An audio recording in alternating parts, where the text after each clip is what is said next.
no se puede ir por parte del juez a pescar. Sería una causa inquisitorial. La ley de seguridad ciudadana lo que se buscaba es disuadir, limitar o sancionar económicamente la protesta en la calle. Se tendrían que derogar todas aquellas que afectan a los derechos y libertades, se tendrían que derogar. Esto a mí no me parece aceptable en una sociedad democrática avanzada. La mentira se ha industrializado, la desinformación va a la velocidad de la luz. Incorporar un catálogo de sanciones que yo creo que pueden llegar, por ejemplo, a que medios que habitualmente se dediquen a difundir mentiras no pueden ser premiados con subvenciones públicas, por ejemplo. Juez Joaquín Bosch, ¿qué tal? ¿Cómo estás, magistrado? Hola Jesús, encantado de charlar contigo. Muy bien, espero que tú también. Bueno, ahora mismo protagonismo total para la justicia porque un juez peinado tiene el protagonismo de la actualidad, la gente pendiente de cómo va a ir al Palacio de la Moncloa para tomar declaración nada más y nada menos que a un presidente del gobierno. Y hay muchas preguntas que la gente se está haciendo, con lo cual es oportuno preguntar a un juez como Joaquín Bosch. Vamos a ver, la primera pregunta que yo me planteo, ¿eh? ¿Era impepinable tener que ir el juez Peinado al Palacio de la Moncloa a grabar, porque pide grabar al presidente del gobierno, declarando como testigo? Porque mucha gente dice lo que quiere realmente es esa grabación para que luego se filtre y tal. ¿Había una alternativa a eso? Lo cierto es que hay como dos cuestiones pegadas a esta declaración. La primera, si era necesaria la declaración de Pedro Sánchez, porque eso también, claro, es una pregunta relevante. Y la segunda, si una vez decidimos que es necesaria, si lo es, si tiene que ir un juez instructor en persona a grabar una declaración al Palacio de la Moncloa. Sobre la primera cuestión, no hay una motivación muy amplia. En la providencia de citación incurre en varias erratas materiales. Se citan en dos ocasiones artículos que no existen en la ley. Yo entiendo que es un error involuntario que le puede pasar a cualquiera, pero claro, es una citación a un presidente del gobierno, que esto no ocurre todos los días en ningún país, ¿no? Y por ello se dificulta, por un lado, saber qué es lo que puede aportar Pedro Sánchez a la causa. Hubiera sido, yo creo que, proporcionado o adecuado una explicación más detallada de por qué motivo. No porque una acusación pida que declare un testigo automáticamente tiene que ir, sino cualquiera podía desfilar por los juzgados. La ley dice que tiene que haber razones de necesidad y de utilidad. Y lo cierto es que el tema no queda claro. Y luego, si efectivamente tiene que declarar el presidente del gobierno. La ley dice que debe declarar por escrito cuando se trate de manifestar sobre hechos que haya conocido por razón de su cargo. Y cuando no sea por razón de su cargo, entonces es cuando el juez le toma declaración en su despacho. Por ejemplo, un miembro de un gobierno, del gobierno, que va por la calle y presencia un accidente de circulación por una alcoholemia, un asesinato, un robo. Eso no es por razón del cargo. Entonces no tiene, digamos, ese privilegio que tienen los miembros del gobierno de declarar por escrito. Pero cuando es por razón de su cargo, lo hace por escrito. Claro, el perfil de la investigación, un delito como el de tráfico de influencias, el motivo que puede presumirse, que es que Pedro Sánchez en la Moncloa pudo tener conocimiento de alguna reunión, lleva más a que son hechos conocidos por razón de su cargo y esto llevaría a la declaración por escrito. Es una de las cuestiones más controvertidas jurídicamente de esta diligencia. Entonces, vamos a ver, yendo al grano y por lo que estás diciendo y siendo muy claro, cabe como mínimo sospechar de la actitud del juez Peinado llamando a declarar a Sánchez diciendo iré al Palacio de la Moncloa y lo quiero grabar. O sea, no es para nada descabellado pensar, lo que quiere realmente es esa grabación y cabe dudar de que realmente esto fuera estrictamente necesario. El tercero de los objetivos de esta máquina del fango del señor Feijóo y el señor Abascal consiste en quebrar, o al menos intentar. Pero ya les digo yo, que van listos. Que van listos. Yo soy muy consciente. Soy muy consciente de por qué me atacan a mí y a mi familia. Yo como jurista puedo plantear que la declaración tiene elementos controvertidos jurídicamente y en todo caso sí que es cierto que parece más vinculado a lo que haya podido conocer Pedro Sánchez por ser presidente del gobierno. Pero esto no se parece más a cuando un testigo ve por la calle un robo fuera de su cargo. Se parece más a que el ejercicio de la función del presidente del gobierno en un delito que se investiga por tráfico de influencias puede estar conectado y esto llevaría más a una declaración por escrito, pero el juez competente en principio es el que decide, Ha habido varios recursos presentados y la Audiencia Provincial de Madrid seguro que resolverá sobre esto. El problema es que quizás cuando resuelva ya se ha producido esa declaración. ¿Hasta qué punto estamos ahora mismo en una situación en la cual hay analistas que están diciendo realmente en la judicatura en España hay una mayoría conservadora, hay una mayoría de derechas? Cabe al menos pues tener bueno, pues el resquemor de que realmente aquí hay una batalla también ideológica en cierta forma. Es decir, se puede afirmar que la mayoría de la judicatura en España es más bien conservadora. Y cuando hay sospechas de algunos analistas que dicen aquí realmente hay una voluntad mayoritaria de un sector de poner en un brete al gobierno con esto, con no aplicar la ley de amnistía, etcétera, etcétera. Se puede afirmar que hay una mayoría conservadora en la judicatura en España. Hombre, que la mayoría de la judicatura en España es conservadora, a mí no me cabe la más mínima duda. Pero no creo que sea solo un tema de España. En líneas generales, en la mayoría de los países, por razones sociológicas, existe ese perfil, pero eso no significa que se tenga que actuar, digamos, en beneficio, ¿no? Por ejemplo, de opciones políticas conservadoras. Yo creo que los jueces y las juezas lo que tienen que hacer es aplicar el ordenamiento jurídico. Por ejemplo, te pongo un ejemplo. Yo soy juez de instructor destinado en Valencia durante 20 años. Me he encontrado con casos de corrupción de todo tipo, de todos los partidos, al menos de gran parte de los partidos. Y jamás se me ocurriría no perseguir por corrupción al alcalde de un partido porque yo he votado a ese partido. Yo creo que sería absurdo. Es decir, que cada cual puede tener la ideología que tenga, pero después lo que toca es aplicar rectamente y con imparcialidad el ordenamiento jurídico. Lo que ocurre es que es cierto que en España en los últimos años tenemos una situación de fuerte polarización afectiva. Y esto implica que cada vez, digamos, aguantamos menos, eso es lo que dicen todos los estudios, a quienes piensan de manera diferente. Cada vez somos menos tolerantes, por decirlo de algún modo. Y claro, sería una ingenuidad pensar que esto no pasa también dentro de la judicatura, que vivimos en una campana de cristal. Y por eso creo que es importante que todos, todos los que formamos parte de la judicatura, seamos conscientes también de nuestros propios sesgos para que no nos influyan a la hora de actuar con imparcialidad y con honestidad y aplicar las leyes y no intentar perjudicar a quienes pueden no coincidir, ¿no? Con nuestros principios ideológicos. A partir de ahí, pues claro, tenemos problemas. Los altos tribunales en España, como nos dice el Consejo de Europa y otros organismos, están expuestos a nombramientos con posibles injerencias partidistas. Y esto, por ejemplo, pensemos en un caso como el del Procés, ¿no? En el que los acusados y condenados pues se han dirigido al Tribunal Europeo de Derechos Humanos cuestionando la imparcialidad del tribunal por la forma de nombramiento y por decisiones. Ese debate de si el perfil ideológico de la judicatura puede estar interviniendo en el ámbito político está en la calle y es innegable que tendríamos que ver qué es lo que ocurre. Y luego yo también me planteo una reflexión que veo que se plantea poco. Es evidente que el poder político necesita límites para que no cometa abusos.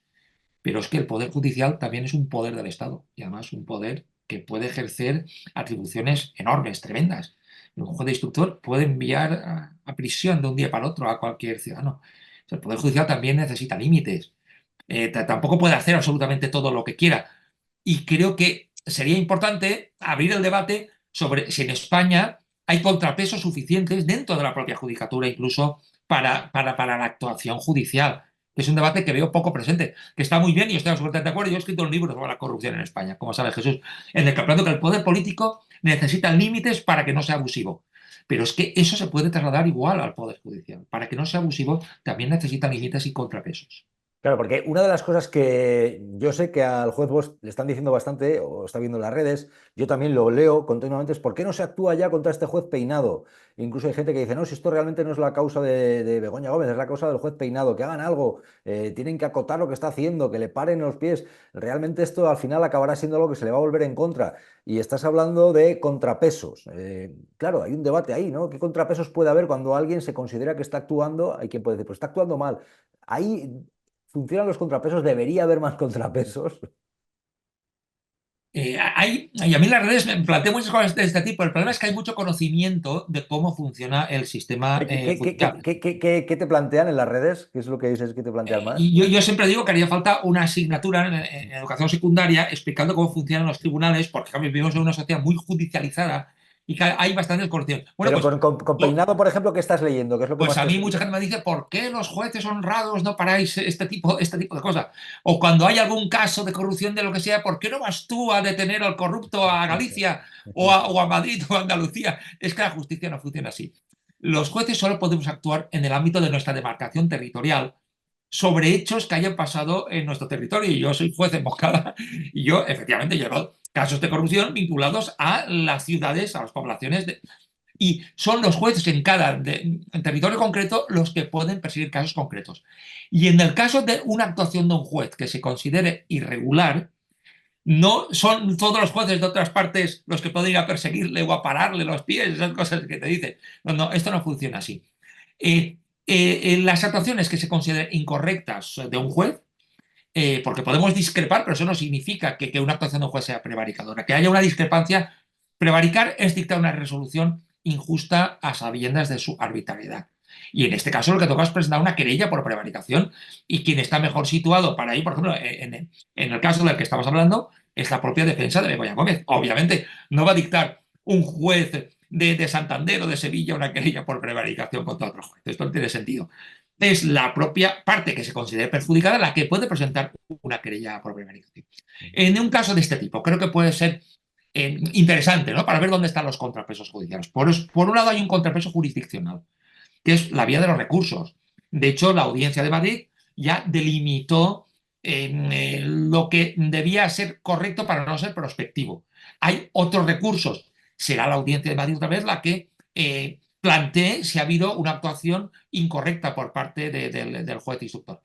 Y en última instancia, que es para mí la más problemática, pero que tiene que ser la más efectiva, son los tribunales superiores. A un juez no le puede juzgar tampoco cualquier tribunal. A un juez en España solamente puede juzgar, si es un juez, por ejemplo, de la Audiencia Nacional, el Tribunal Supremo. Y si es un juez de otros territorios, el Tribunal Superior Autonómico. ¿Qué ocurre? Que estos tribunales son designados por el Consejo General del Poder Judicial, que es un órgano tremendamente expuesto a las injerencias partidistas. Claro, y uno se plantea con razón la importancia que haya unos altos tribunales que tengan una apariencia absoluta y radical de imparcialidad, que sean imparciales sin dudarlo, porque si un juez pretende prevaricar, si sabe que arriba quienes le van a juzgar van a ver mal cualquier desviación y no van a sintonizar políticamente con él para tener complicidades, digamos, de tipo ideológico partidista, pues será más probable que desde abajo se actúe correctamente. El problema es que en España la cúpula judicial, desde el Consejo General del Poder Judicial, pues tener ese problema de una fuerte intervención partidista. ¿Cabe la crítica a las actuaciones judiciales o es algo como impensable o que está mal visto? Lo digo porque, por ejemplo, hay dirigentes como Ayuso que han dicho hay una cacería, hay una persecución del juez Peinado. Discrepar es perseguir, es decir, se puede discrepar de lo que está haciendo el juez Peinado y no es delito, ¿no? Solo faltaría, ¿no? Digo yo, o se está afectando a su labor, porque dirigentes como Ayuso decían eso. Me parece que es inaudito el ataque de un gobierno y de todas las administraciones contra un juez. El presidente del Gobierno, bueno, ya sabemos en la situación en la que se encuentra. Creo que va siendo hora de que dé explicaciones y que las dé él. Y creo que también es importante que las vaya dando Begoña Gómez, su mujer, entre otras cosas, porque es un clamor en España. Lo que sucede nunca había pasado. ¿Cabe discrepar? ¿Se puede discrepar en el debate público o se vulnera o se altera el trabajo del juez? Bueno, como acababa de comentar, todo poder público necesita de límites y de críticas. Si el poder político se le puede criticar, ¿no? Se le puede limitar desde otros organismos, es evidente que el poder judicial, como un poder importante del Estado, pues también puede ser criticado por la ciudadanía, por los periodistas, y en un caso de este tipo, donde es evidente, para bien o para mal, que hay una instrumentalización política de la causa, porque es una causa que está en todos los organismos parlamentarios, que está en la prensa, pues me parece comprensible. Me parece a mí también comprensible si se llevara yo una causa de este tipo. Cualquier juez que lleve una causa de este tipo sabe que debe estar expuesto a las críticas. Esto también va en el sueldo. Claro, una cosa es una crítica y otra un insulto o una descalificación personalizada gratuita. No es lo mismo. Pero que se pueda criticar decisiones concretas, a mí me parece absolutamente comprensible. Lo que no puede ser, como a veces veo, desde visiones corporativistas en la judicatura, que los jueces están por encima del bien y del mal y que no se puedan plantear objeciones a lo que hacen. En mi caso, los jueces en activo tenemos limitaciones en nuestra libertad de expresión. Yo no puedo hablar, Jesús, con toda la libertad que tú tienes de todos los temas que tú quieres hablar. Tenemos limitaciones legales, deontológicas de otro tipo, pero esto no impide que yo pueda hacer apreciaciones de tipo jurídico, como las que hago en entrevistas de este tipo o en otros espacios. Pero obviamente los jueces no podemos atacar frontalmente a otros jueces, no podemos descalificar todas las actuaciones que realizan, como puede hacer, por ejemplo, un periodista o un ciudadano en las redes. Pero si la pregunta es que los jueces están por encima del mal y no pueden ser criticados, no, yo discreparía de ese tipo de puntos de vista. Pueden ser criticados y, a ser posible, con argumentos y con razonamientos jurídicos. ¿Hasta qué punto genera cierta indefensión o, no sé, cierto resquemor el hecho de que haya asociaciones como Manos Limpias, Hazte Oír, que emprenden acciones, se presentan como acusación popular, empiezan a presentar una serie de denuncias y bueno, al final hay algunas que son admitidas? ¿Qué está ocurriendo con la justicia en España? ¿Qué puede ocurrir con este tipo de asociaciones? Algunas claramente vinculadas a la extrema derecha. A ver, Manos Limpias, tenemos al frente a Miguel Bernat, caballero de honor de la Fundación Francisco Franco, caballero de honor. Esta gente empiece, ¿no? ¿Hasta qué punto el papel que juegan en la acusación popular estas asociaciones? Manos Limpias va a pedir que se le impute también por un presunto delito de, ¿cuál era? ¿De 403? Yo creo que hay dos cuestiones ahí. La primera es que, en el fondo, el problema no es que una acusación popular presente una querella o una denuncia. Si no tiene fundamento jurídico, el juez instructor lo que debe hacer es no admitirla a trámite. El problema de fondo estaría en si hay investigaciones judiciales que son correctas o incorrectas. Ninguna acusación popular tiene la capacidad de forzar a que se desarrolle una causa judicial. A partir de ahí, sí que hay un debate abierto sobre los contornos o los límites de las acusaciones populares. Y de hecho, en los proyectos de reforma del proceso penal en España, en todos, sí que hay limitaciones para excluir a partidos políticos, sindicatos, pseudosindicatos, entidades, digamos, que puedan tener interés en embarrar la lucha política a través de los tribunales. Y sí que en las propuestas que se han planteado se excluye a partidos, sindicatos y otras entidades de poder ejercer la acusación popular. Pero eso es un debate más en abstracto. En todo caso, insisto, a mí me llegan todo tipo de denuncias, querellas, no solo de partidos y sindicatos, de todo tipo de entidades, y si algo no es delito, pues no lo es. Se presente la querella quien la presente. Claro, es que en este caso tenemos una causa en la cual está Vox, está Manos Limpias, está Hazte Oír, es decir, hay una serie de elementos que tienen claramente sus características, ¿no? ¿Hasta qué punto cabe el debate también de si se ha concretado por parte del juez Peinado lo que realmente está investigando sobre Begoña Gómez, esposa del presidente del gobierno? O sea, no sé, ha acotado porque investiga a Begoña Gómez, o está haciendo algo prospectivo, ¿cabe al menos esa duda, juez? Yo creo que es uno de los aspectos más cuestionables de la instrucción penal, porque lo dijo la propia Audiencia de Madrid. Yo estoy de acuerdo con la delimitación que realizó la Audiencia de Madrid. Y además explicó muy bien lo que es una investigación prospectiva que no es admisible, según indica la jurisprudencia. En un proceso penal se puede ejercer la investigación por parte del juez instructor a través de hechos concretos. Tiene que haber hechos concretos atribuidos a un investigador y con indicios suficientes. No se puede ir por parte del juez a pescar, que es lo que dice también la jurisprudencia, de expedición, de pesca, a ver qué es lo que se encuentra, por si se encuentra algún delito. Esto no es admisible y es lógico, porque la jurisprudencia dice que esta última posibilidad sería una causa inquisitorial, ¿no? Imagínate que un juez, a ti Jesús, pues te investiga a ver todo lo que te encuentra, ¿no? Eso no es admisible. Por si acaso alguien dice, hombre, pues se le encuentra algo, se lo han encontrado, hombre, ya, pero por el camino nos hemos cargado garantías protectoras porque hay una investigación que ya en principio puede causar perjuicios importantes. ¿Y por qué? Si no hay indicios de delito. Entonces, por ejemplo, la Audiencia Provincial de Madrid separó el caso de Globalia y el rescate de Europa. Dijo que investigar eso sería prospectivo, porque en la denuncia de Manos Limpias no había ninguna conducta atribuible a Begoña Gómez. Únicamente decía que ahí podía haber pasado algo, ¿no? Haber habido algún tipo de trato de influencia, pero no detallaba un hecho concreto por el cual podía haber delinquido Begoña Gómez. Y en cambio sí que decía que el caso de las adjudicaciones al empresario Barrabés sí que tenía un elemento concreto porque había unas cartas de recomendación. Entonces decía que sobre ese hecho concreto y las adjudicaciones al empresario, eso sí que era una conducta delimitada, detallada y clara, que se podía investigar si había algo más para confirmar o descartar que ahí pudiera haberse producido tráfico de influencias. ¿Qué es lo que ha pasado después de lo que dijo la audiencia?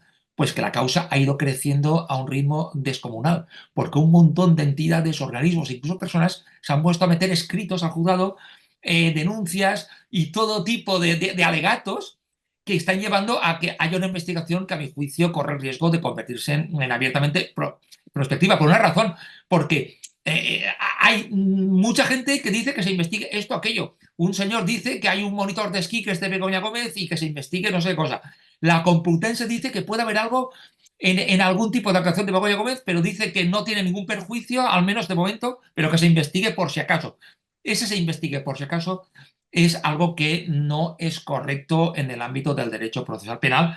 Y aquí, pues la causa se ha convertido en una especie de cajón desastre donde parece que se esté investigando todo aquello en lo que haya podido incurrir Begoña Gómez desde que su esposo es presidente del gobierno. Y esto es lo que yo creo que es más controvertido jurídicamente. Y es que usted es el capo de la trama de corrupción. Pero solo eso, porque usted ya no es el capo de la política en España. Eso está reservado a sus mandamases del separatismo y de Marruecos, que son los que mandan. Porque su gobierno ya solo sirve como amparo de delincuentes, de criminales y de enemigos de España de toda condición. ¿Qué te parece, juez Bosch, el hecho de que el presidente del gobierno escribe al juez Peinado y dice, no, yo declaro, pero que sea por escrito? Y la respuesta no la firma el juez Peinado, sino un juez sustituto. Eh, ¿Esto hasta qué punto? No sé conoces casos de esta magnitud. Además, una respuesta, no sé, que conocemos días después, en mitad de la polémica, pero no la firma Peinado, la firma el juez sustituto, diciendo, no, no, no, que voy a ir a la Moncloa, que se va a ir a la Moncloa a tomar declaración. Desconozco, vamos, el motivo por el cual el magistrado instructor titular del juzgado no ha firmado esa resolución. Lo acabo de conocer hace un momento. Lo normal es que estas cosas las firme el titular, pero si por enfermedad, por estar de permiso o lo que sea, no se encuentra en el juzgado un día como hoy, pues tiene que haber alguien que le sustituya. En todo caso, yo creo que hubiera sido adecuado quizás pues haber corregido las erratas materiales anteriores y motivar mínimamente por qué la declaración debe hacerse en persona y no por escrito, porque el propio presidente del gobierno planteó la posibilidad de hacerlo por escrito. Además, hay una cuestión que queda como dudosa, que es que cualquier diligencia requiere de contradicción. Eso significa que debe poder participar la Fiscalía, las acusaciones y las defensas. Claro, la Fiscalía ha presentado una petición de aclaración muy razonable diciendo que esto debe aclararse porque en caso contrario la propia diligencia podría ser nula. No sería admisible que fuera el juez en solitario sin que las partes pudieran preguntar y plantear allí pues su propio interrogatorio. Y esto hasta ahora tampoco se ha aclarado. Ujú. Claro, vamos a ver, ¿hasta qué punto genera cierta indefensión el hecho de que cuando se graba una declaración se filtra en los medios de comunicación? Porque mucha gente está pensando por qué será que al final grabar a Sánchez tiene probablemente el objetivo, o al menos es muy probable que esas imágenes, aunque sea para decir, pues no voy a declarar o voy a cogerme lo que sea, el presidente del gobierno ante el juez Peinado, mucha gente piensa que eso acabará siendo difundido. Mm, ¿Qué garantías hay para el testigo de que eso no se filtre y hasta qué punto le genera indefensión si se acaba filtrando? ¿Qué derechos tiene para que eso no ocurra? ¿Qué barreras se saltan para que finalmente se filtre? La regla general es que las declaraciones de este tipo se graban en formato audiovisual, pero excepcionalmente hay supuestos en los que no se graban por situaciones de riesgo, por ejemplo, en casos de menores o de declarantes en situación de vulnerabilidad o por razones justificadas. Por ejemplo, yo recuerdo que en el caso de la infanta Cristina, en la fase de instrucción únicamente se grabó en formato de audio, ¿no? No se grabó la imagen, al menos para el juzgado. Begoña Gómez planteó lo mismo diciendo que había riesgo alto de que se filtraran las imágenes y el juez instructor no lo admitió. Y de hecho, como sabemos, muy rápidamente esas imágenes se filtraron. Mi opinión es que no hay ninguna garantía de que no se puedan filtrar estas declaraciones, porque en el momento en el que está hecha la grabación, y más en una causa con muchas partes presentes, pues es muy difícil. Y de hecho, vamos, si se me permite el pronóstico, ya anticipo que si se graba en formato audiovisual la declaración del presidente del gobierno, pues es muy probable que acabe rápidamente en algún medio que la difunda. Es una decisión del juez instructor. Él decide si las características de la declaración exigen que sea en formato audiovisual. Porque aquí es la madre del cordero para mucha gente. Para el ciudadano común, yo creo que claramente aquí tenemos que esté en disputa ver al juez Peinado tomando declaración al presidente del gobierno. Es el presidente del gobierno de un país y esa imagen, pues muy probablemente nos lleva a eso que se ha dicho alguna vez como la pena del telediario. Es un presidente declarando ante un juez y es una imagen que no solamente puede dar la vuelta a España, puede dar la vuelta a un montón de países del mundo. Es el presidente del gobierno declarando ante un juez y además por una causa en la cual está su esposa, ¿no? El magistrado ahora mismo, mucha gente piensa que eso es lo que realmente está aquí en juego, es grabar al presidente ante el juez Peinado. Es lógico que mucha gente piense que es eso lo que hay ahora mismo. Muchas veces se ha hablado de esto de la pena del telediario. Yo no me atrevo a pronunciarme sobre los efectos políticos que tiene una grabación de este tipo. Claro, si la pregunta es, ¿hay riesgo de que esto se difunda? No, sin duda ninguna, lo hemos visto en el caso de Begoña Gómez hace nada. Y además con advertencia expresa de que esto iba a pasar. Yo entiendo que el juez instructor debe ponderar estos riesgos en relación con la necesidad o no de que se grabe en formato audiovisual y debe tomar esa decisión, que también es una decisión recurrible. Regeneración democrática, señorías del Partido Socialista, es lo contrario de pactar con el PP, es lo contrario de volver al bipartidismo, lo contrario de pactar con el partido más corrupto de Europa. En el debate se ha colado también un tipo de declaraciones de decir, bueno, también en su momento el que es ahora presidente criticó cuando Mariano Rajoy fue llamado a declarar. Pero ¿qué diferencia hay entre ser llamado a declarar en mitad de un juicio como la Gürtel y ser llamado a declarar en un proceso de instrucción, como es el caso de Pedro Sánchez? Porque Rajoy fue a declarar en el juicio ya. De la Gürtel, de la corrupción del Partido Popular. Luego, además hubo una sentencia, hubo condenas, se constató la caja B. En este caso estamos en un proceso de instrucción, es decir, puede ser que al final lo de Begoña Gómez quede archivado. ¿Cuál es la diferencia? Porque no es lo mismo exactamente, ¿no? Hombre, si hay, en la línea de lo que tú apuntas, hay, digamos, dos fases procesales que son muy diferentes. Una es la fase de instrucción, en la cual simplemente la causa se inicia, como indicó la Audiencia de Madrid, cuando no se puede descartar por completo que se haya podido producir un delito, y la instrucción sirve para que pase una serie de filtros y confirmar o descartar que pueda haber delito. Cuando está acabada las diligencias, es cuando el juez instructor decide si archiva la causa o si tiene que ir a juicio. Y claro, digamos que el nivel de confirmación indiciaria ya tiene bastante entidad al final de la instrucción y cuando se celebra un juicio, porque ya ha habido un juez que ha practicado muchas diligencias y considera que hay indicios de delito de entidad suficiente como para que haya un juicio. Por eso no es lo mismo una causa que llega a juicio, como en el caso de la vista de la Gürtel que comentas, que una causa que está todavía en fase embrionaria como el caso de Begoña Gómez. Te quiero preguntar otros asuntos. Por ejemplo, ley Mordaza. Se está debatiendo mucho si cabe derogarla, si no, si se va a eliminar alguno de los preceptos, etcétera. Cuando se habla de la Ley de Seguridad Ciudadana, ley Mordaza, se puede afirmar al menos que hay algunas garantías en derechos que están viéndose alterados en esta ley, que por algo se llama ley Mordaza, porque ¿por qué se llama ley Mordaza o está mal llamada ley Mordaza? Porque yo creo que sí se puede afirmar que es ley Mordaza y que afecta y que ha tenido unas consecuencias además en las movilizaciones de la ciudadanía. ¿Qué valoración hace?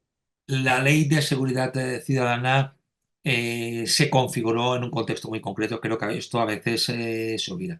Se configuró en la etapa de fuertes recortes presupuestarios y también medidas de tipo, desde mi punto de vista, contrarias al Estado social, en la etapa 2011-2015, cuando era presidente del gobierno Mariano Rajoy, porque en aquella etapa la gran oposición al gobierno no estuvo en el Parlamento, sino que estuvo en las calles. No sé si recordarás aquellas mareas de la educación, de la sanidad. las protestas de los colectivos antidesahucios, todo lo referente al 15M, todas las protestas ante el Congreso, y partió de una premisa que además se veía claramente, ¿no? Yo además recuerdo que hice varios estudios en aquel momento sobre aquello. La concepción, en una frase se puede decir, el ciudadano o la ciudadana que protestan son el enemigo. Entonces, claro, lo que se buscaba es disuadir, limitar o sancionar económicamente la protesta en la calle.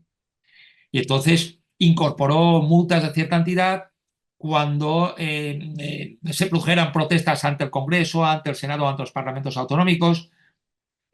Sancionó las protestas espontáneas de tipo pacífico. Estamos en un ámbito en el que cada vez es más fácil convocar manifestaciones, mucho más fácil que hace 30 años, porque las redes realmente esto lo facilitan. Y esto es un derecho fundamental. Es muy importante que en la Constitución se regule una serie de derechos y que se puedan ejercer. Claro, cuando uno piensa que ejercer derechos es malo y que en una sociedad plural es malo hacer críticas pacíficas en la calle, pues claro, ya partimos de concepciones que a mí me parecen poco democráticas.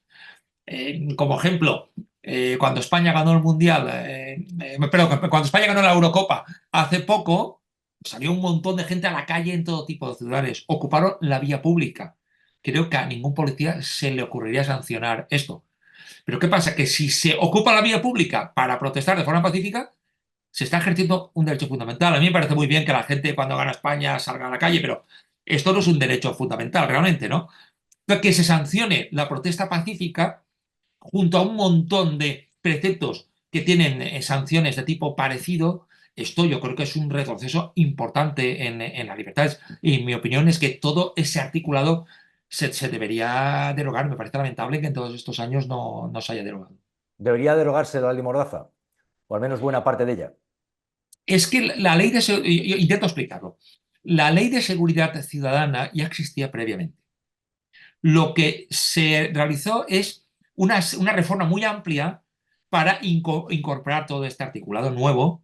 Pues, por ejemplo, un precepto que luego fue anulado en la línea en la que estaba redactado por el Tribunal Constitucional, que decía que no, claro, no se podía grabar, a menos así lo interpretaban miembros de la Fuerza de Seguridad, ¿no? Que no se podía grabar imágenes de los policías cuando estaban disolviendo manifestaciones, pero eso es una información de interés público. Solo faltaba que la ciudadanía no pudiera, siempre respetando obviamente la intimidad y la propia imagen de los agentes, y hay mecanismos para difuminar las imágenes, solo falta que la gente, si hay una actuación policial que disuelve por la fuerza de la manifestación, no tenga derecho a conocer. Eso es derecho a la información, ¿no? A conocer estas imágenes. Pero recordarás que en aquella época, además tú estabas ya en las mañanas, pues hubo muchísimas manifestaciones que fueron disueltas policialmente y claro, la ciudadanía lo grababa y en las redes que todavía estaban en un estado incipiente, esto se difundía muchísimo. Pues se introdujeron normas para impedir o que dificultar que estas imágenes pudieran circular. Que hay muchas de estas normas nuevas que, en mi opinión, se tendrían que derogar todas aquellas que afectan a los derechos y libertades se tendrían que derogar. Esto a mí no me parece aceptable en una sociedad democrática avanzada. Entonces, hay dos posibilidades. O bien se va a una derogación de todos esos artículos y se mantiene lo que ya estaba antes de la ley, que no tiene nada que ver con manifestaciones, sino con otro tipo de conductas, pues con el consumo de droga en la vía pública, con situaciones que generen, digamos, riesgos para la paz ciudadana, pero a la ley se introdujeron muchas cosas que sí que tienen que ver con los derechos y libertades. Entonces, una de dos, o bien se derogan estos, o bien si se quiere ir a un cambio absoluto de concepción, se puede perfectamente derogar toda la ley y a la vez aprobar otra ley nueva desde otro tipo de concepciones. Cualquiera de las dos fórmulas, siempre y cuando recuperemos, digamos, toda la amplitud de nuestros derechos y libertades, yo creo que sería positiva. Mucha gente se pregunta, ¿y qué es del proceso judicial contra el compañero sentimental, pareja de Ayuso, que reconoce por escrito un fraude de Hacienda? ¿En qué momento está eso ante los tribunales? Porque quien dice, de repente el caso de la esposa del presidente se ha colocado como el primer tema en la actualidad, pero ya no se habla de lo de la pareja de Ayuso. ¿En qué momento está eso? ¿En qué situación ahora mismo ante los tribunales está, magistrado? Este procedimiento se encuentra también en fase de instrucción y se tienen que practicar todas las diligencias porque según se ha publicado se intentó llegar a un acuerdo y parece que finalmente no se ha llegado a ese acuerdo. Entonces, si no hay conformidad entre las partes, se tendrá que agotar la instrucción y el magistrado competente decidirá si el asunto va a juicio o no va a juicio. De momento todavía no se ha cerrado la instrucción. Se está hablando mucho de los medios de comunicación. Yo particularmente me planteo hasta qué punto está aumentando lo que está ocurriendo con la proliferación de los bulos y de la gente que miente, el hecho de que no haya una justicia más ágil contra esa gente que está captando suscriptores, haciendo negocio con las mentiras. Que cuando ya la justicia ha actuado, ya se han lucrado, ya han sumado seguidores, ya han hecho un daño a personas en su reputación, etcétera.